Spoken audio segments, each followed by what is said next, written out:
Good afternoon, everyone. Today's story is homing pigeons.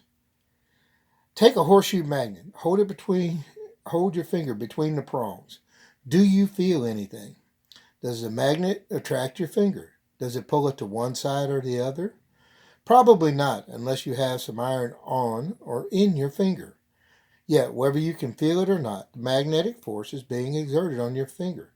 Now imagine putting your finger between the prongs of a magnet hundreds of times weaker than the usual horseshoe magnet. If you didn't feel anything with the stronger magnet, there's no possible way for you to sense anything from the weaker one.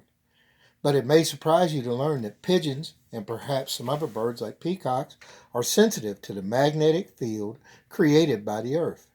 Magnetism that is hundreds of times weaker than that of a horseshoe magnet.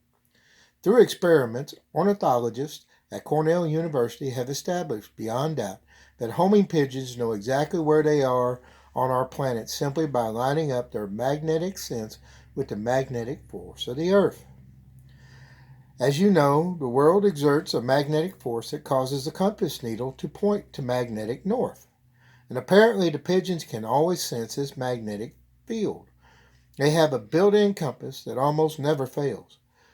Now, birds release near enormous iron ore deposits, which disrupt the magnetic force field in the area, do get disoriented. Although not yet proven as fact, some evidence suggests that homing pigeons have iron-containing tissue in their heads.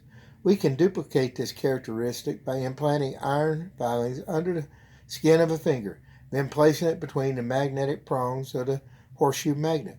With the iron in our finger, we can feel the magnet's pull. Now, as you look at these pigeons, guys, stop and think. Some of them aren't just homing pigeons. They're also carrier pigeons. There was a couple in there that showed pigeons wearing war gear in World War I and World War II. Homing pigeons were used as carrier pigeons to carry messages. The Lost Battalion in World War I was rescued due to a homing pigeon. That pigeon, though seriously wounded, was nursed back to health and given a medal. Now, we Christians easily feel the pull of Jesus.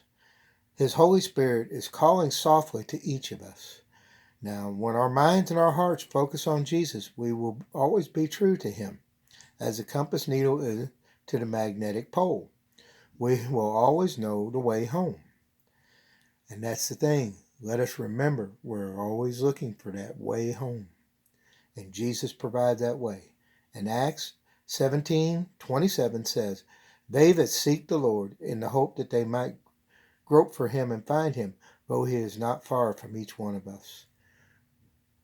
Remember, guys, as you watch and look at these magnificent little birds, some people think of them as nuisances, but there are others that race them.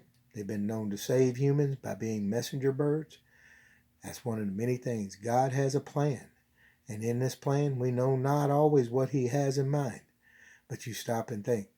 Just like he has a way for them birds to find their way home, he's given us Jesus to find our way home to him. Y'all have a blessed day.